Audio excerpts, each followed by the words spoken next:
खबर तफसील से मुस्लिम जनरल हॉस्पिटल पहाड़ी शरीफ वादी हुदा के क़याम के 1 साल की तकमील पर इस्लामिक सोशल सर्विस सोसाइटी ने के ज़ेर एहतमाम फ्री मेडिकल कैंप का इनेकाद अमल में लाया गया। मेडिकल कैंप में 11 मुख्तलिफ शोबों के माहिर डॉक्टर्स ने मरीजों की तशख़ीस की और साथ ही मरीजों में अद्वियात तकसीम किए गए। इस दौरान मेहमानान के अलावा इस्तिफ़ादा कुनिंदगान की कसीर तादाद मौजूद रही। Secretary Islamic Social Service Society Mohammad Yusuf Ali Khan ने मीडिया से बात करते हुए कहा कि वादी हुदा व अतराफ व अकनाफ में माशी पसमानदा तबकात के इस्तिफ़ादा के पेश नज़र मुस्लिम जनरल हॉस्पिटल का क़याम अमल में लाया गया है ताकि गरीब लोगों को तिब्बी सहूलियात फराहम की जा सकें। Islamic Social Service society Hyderabad की जानिब से क़ायम करदा मुस्लिम जनरल हॉस्पिटल वादी हुदा के क़याम के 1 साल मुकम्मल हो गए हैं। 15 मई 2021 को इसका आगाज़ हुआ था।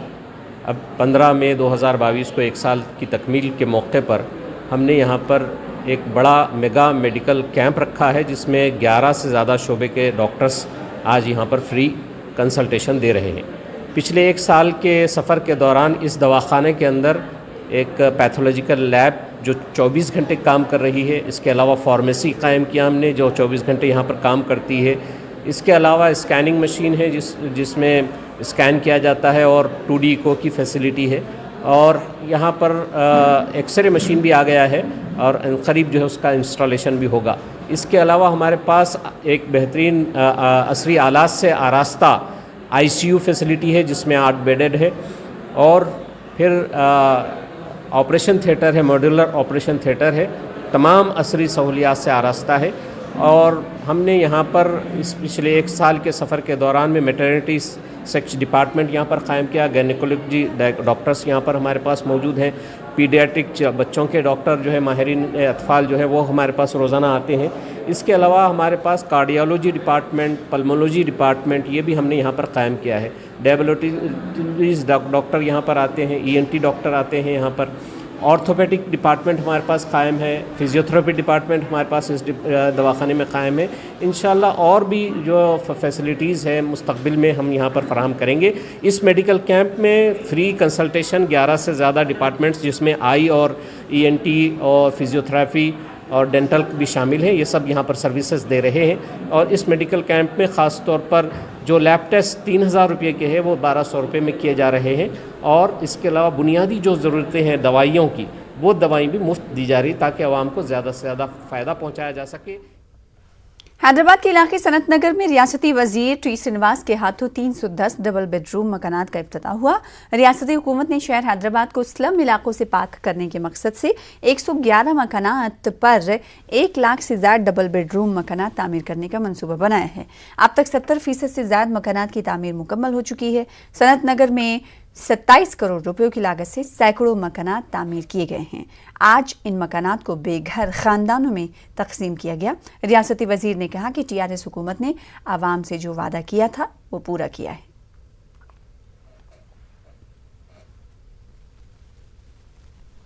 वहीं रियासती वजीर KTR ने अपने दौरे नलगुंडा के मौके पर बीजेपी और कांग्रेस पर सख्त तनकीद की। इन्होंने कहा कि जैसे इंतखाबात करीब आते हैं सियासी लीडरों की आमद दोरफ्त का सिलसिला शुरू हो जाता है। वो यहाँ आकर अवाम को TRS के खिलाफ भड़काते हैं मगर काम कुछ नहीं करते।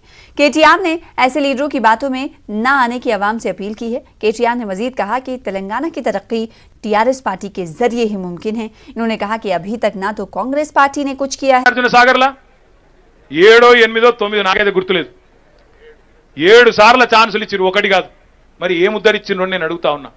ఎందుకు చేయలేకపోయినారు పని? 7 సార్లు అవకాశం ఇచ్చినప్పుడు ఈ దేశంలో ఆ పార్టీకి 10 సార్లు అవకాశం ఇచ్చినారు. 50 ఏళ్లు వాళ్ళ పరిపాలననే ఈ దేశం మీద ఉండే. మరి ఆ 10 సార్లు అవకాశాలు ఇస్తే ఏమీ చేయని వాడు ఇంకొక ఛాన్స్ ఇవ్వండి, ఇంకొక ఛాన్స్ ఇవ్వండి అంటాడు. ఆయన వచ్చి రైతుల గురించి మాట్లాడతాడు. ఆయనకు ఎడ్లు తెలియదు, వడ్లు తెలియదు. క్లబ్బులు, పబ్బులు, విందులు, చిందులు బాగా తెలుసు. ఎక్కడెక్కడో వేరే దేశాలకు పోయి క్లబ్బులు, పబ్బులు బాగానే తెలుసు కానీ రైతులు తెలియదు, ఎడ్లు తెలియదు, వడ్లు తెలియదు. ఆయన కూడా వచ్చి రైతు సంఘర్షణ యాత్ర అన్నట. అది రైతు సంఘర్షణ యాత్ర కాదు. కాంగ్రెస్ వాళ్ళు ఒకరినొకరు తన్నుకుంటున్నారు, వాళ్ళే సంఘర్షణ పడుతున్నారు. ఆ సంఘర్షణ యాత్రను ప్రజల మీద రుద్ది, ఆ సంఘర్షణను ప్రజల మీద రుద్ది అయోమయానికి లోన్ చేసే ఓ దిక్కుమాలిన కథ తప్ప ఏమీ లేదు. ఒక్కసారి దయచేసి ఆలోచించమని కోరుతా ఉన్నా. వాళ్ళు అంత సమర్థులే అయితే ఎందుకు ఫ్లోరోసిస్ విషయంలో 50 ఏళ్ళు ఏం చేయలేకపోయినారు? ఎందుకు రైతు బంధు ఇవ్వలేదు? ఎందుకు కరెంట్ ఇవ్వలేదు? ఎందుకు రైతుకు బీమాని ఇవ్వలేదు? ఎందుకు నెల్లికల్ లిఫ్ట్ చేయలేదు? ఎందుకు 2000 పెన్షన్ ఇవ్వలేదు? ఎందుకు 24 గంటల కరెంట్ ఇవ్వలేకపోయినారు ఫ్రీగా? ఎందుకు నీటి తీరువ రద్దు చేయలేకపోయినారు? ఈ ప్రశ్నలకు సమాధానం రాదు. तेलंगाना में बीजेपी इक्तदार में आने के बाद अक़लियतों को दिया जाने वाला रिजर्वेशन खत्म कर दिया जाएगा। मरकजी वजीर दाखिला अमित शाह ने अपने दौरे हैदराबाद के मौके पर ये बात कही। जिला रंगारेड्डी के तुक्कुगोड़ा में अवामी जलसे से खिताब के दौरान अमित शाह ने टीआरएस और एमआईएम पर भी सख्त तनकीद की। इन्होंने कहा कि टीआरएस सरकार बदनामी में मुलव्विस है।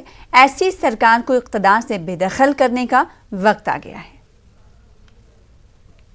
भारतीय जनता पार्टी की सरकार बनने के बाद 1-1 किलो बॉइल राइस हम परचेज भी करेंगे और किसानों को मदद भी करेंगे।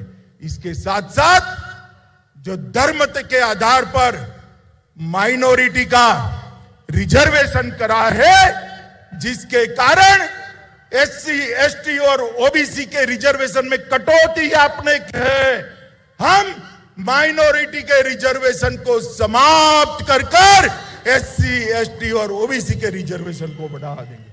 माताओं, भाइयों और बहनों, परिवारवादी सरकार, ये भ्रष्टाचारी सरकार, तंत्र मंत्र के आधार पर चलने वाली सरकार तेलंगाना का भला नहीं कर सकती।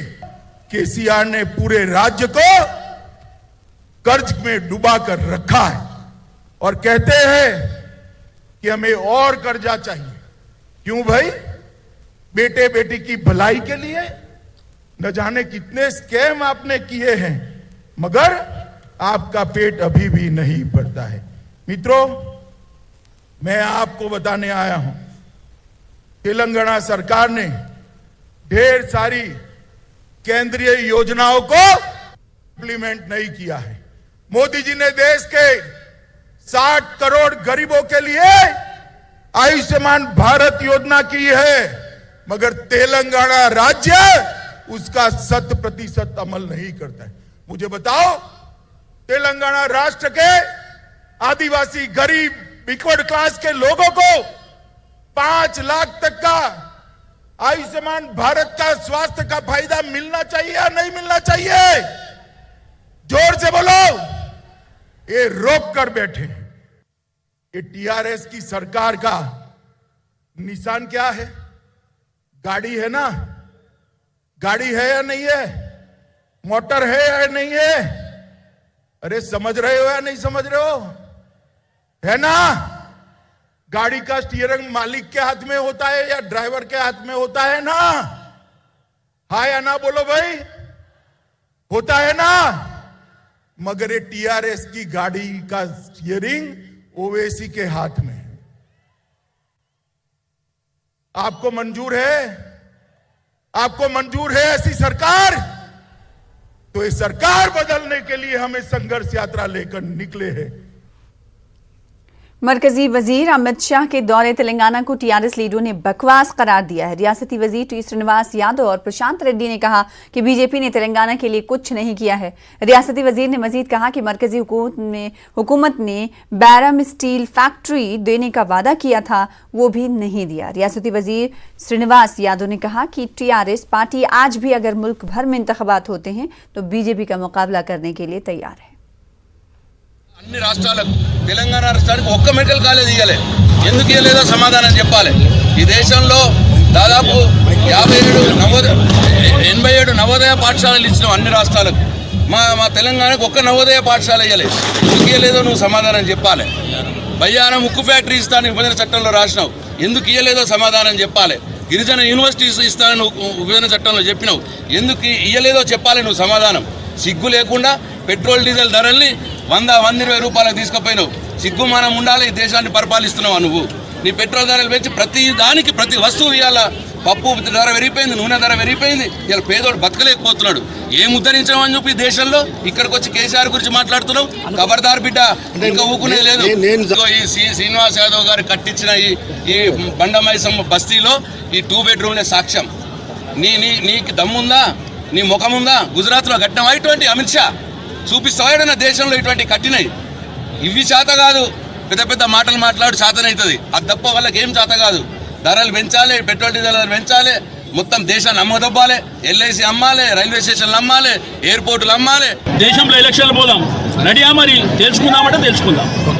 ఏ నోరుంది కదా అని చెప్పి ఏది పడితే అది మాట్లాడతాం, ఇష్టం ఉన్నట్టు చేసుకుంటామంటే ఈడ నీ తాటాకు సప్పుడులకు ఎవడు భయపడేటట్టు, ఒకడేమో ఏడ్చుకుంటా మాట్లాడతాడు, ఒకడేమో నవ్వుకుంటా మాట్లాడతాడు, ఒకడికేమో కళ్ళుండి మాట్లాడతాడు, ఒకడు కళ్ళు లేకుండా మాట్లాడతాడు. ఈ రాష్ట్రంలో ఏమి జరుగుతలేదంట. మరి దేశం నుంచి ఏం తెచ్చిరో చూపి. మాట్లాడిన వాళ్ళంతా మీ దేశం నుంచి వచ్చి ఈ బిల్డింగ్ నాది కట్టుకునేది ఇది మేమే చేసినామని చూపిమని చెప్పి దమ్ముంటే. वहीं साबिक मरकजी वजीर बलराम नायक ने अमित शाह के दौरे को सियासी दौरा करार दिया। उन्होंने कहा कि अमित शाह अपनी पार्टी को मजबूत करने के लिए तेलंगाना का दौरा कर रहे हैं, जबकि राहुल गांधी ने अपने दौरे के दौरान तेलंगाना की आवाम से कई वादे किए हैं। बलराम नायक ने कहा कि तेलंगाना की आवाम जानती है कि अलहदा तेलंगाना के ख्वाब को कांग्रेस पार्टी ही पूरा कर चुकी है और मजीद करेगी। तेलंगाना में जो अमित शाह साहब ने आज आए वो सिर्फ पॉलिटिकल उन लोगों को बीजेपी को माइलेज आना बोल के आए, सिवाय दूसरा पब्लिक के वास्ते कोई फायदा नहीं है। उनके बीजेपी पार्टी को माइलेज वास्ते आए और उनके माइलेज बढ़ाने के वास्ते आए, मगर जो पब्लिक है, जो तेलंगाना की जनता, वो जनता को कुछ फायदा के लिए नहीं आए। उस वास्ते कांग्रेस पार्टी जो तेलंगाना दे तो बोल के तेलंगाना दी सो कांग्रेस पार्टी सोनिया गांधी, उस वास्ते सोनिया गांधी के ऊपर तेलंगाना जनता को बहुत भरोसा है, राहुल गांधी के ऊपर भी भरोसा है। उस वास्ते उनकी बात को उतना पब्लिक आके आज कांग्रेस पार्टी का इमेज बढ़ गया और जरूर आने से इलेक्शन में जरूर हमारी कांग्रेस पार्टी जीतेगी और जरूर हम आगे आएंगे। आगे बढ़ेंगे। आज़मीन हज को तमाम सहूलियात फराहम की जाएगी, इन्हें किसी किस्म की तकलीफ या शिकायत का मौका नहीं दिया जाएगा।